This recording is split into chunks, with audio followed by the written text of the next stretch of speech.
বাড়ি সব।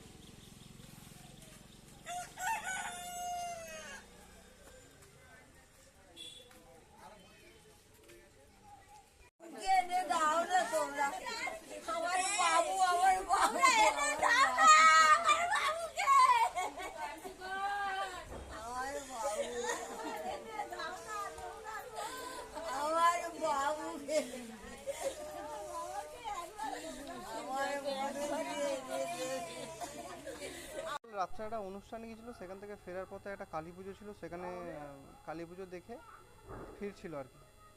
ফেরার পথে রাত্রি 11:30-12টা পর্যন্ত তোর ফোন লেগেছে। তারপরে ফোন করার পরে আর ফোন রিসিভ করছে না। তো রিসিভ করছে না, বাড়িতে সবাই চিন্তা করছে, খোঁজাখুঁজি করছে। ভোরবেলা থেকে ওদেরকে খোঁজাখুঁজি চলছে। হঠাৎ করে সকালবেলা ওখান থেকে খবর আসে যে এখানে 3জন অ্যাক্সিডেন্ট হয়ে পড়ে আছে খাল্লা, এই তেঁতুলমুড়ির ওখানে। তারপরে আমরা এখান থেকে যাই, পুলিশে খবর দেয়, 3জনকেই মৃত অবস্থায় পাওয়া গেছে। কোথায় গিয়েছিল? ওরা গিয়েছিল তোমার খাল্লা সাবগাছতলা, হ্যাঁ তেলিবেরিয়া। ওখানে ঠাকুর দেখতে গিয়েছিল, কালী পুজো ছিল, পুজো দেখে ফিরছিল আর কি।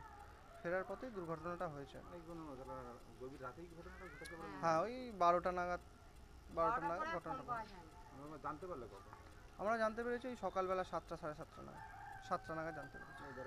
মাধ্যমিক? হ্যাঁ, ছেলেটি এইবারে মাধ্যমিক দিয়েছে, পাস করেছে। এবং আরেকজন যে ছিল রাকেশ, ও একদম ছোট 9-এ পড়ে। আর আরেকজন ছিল বিকাশ ঘোষ, এই আনুমানিক 33-34 বছর বয়স হবে। দুজনেই মাধ্যমিক দিয়ে? না, একজন 9-এ পড়ে, একজন মাধ্যমিক দিয়েছে।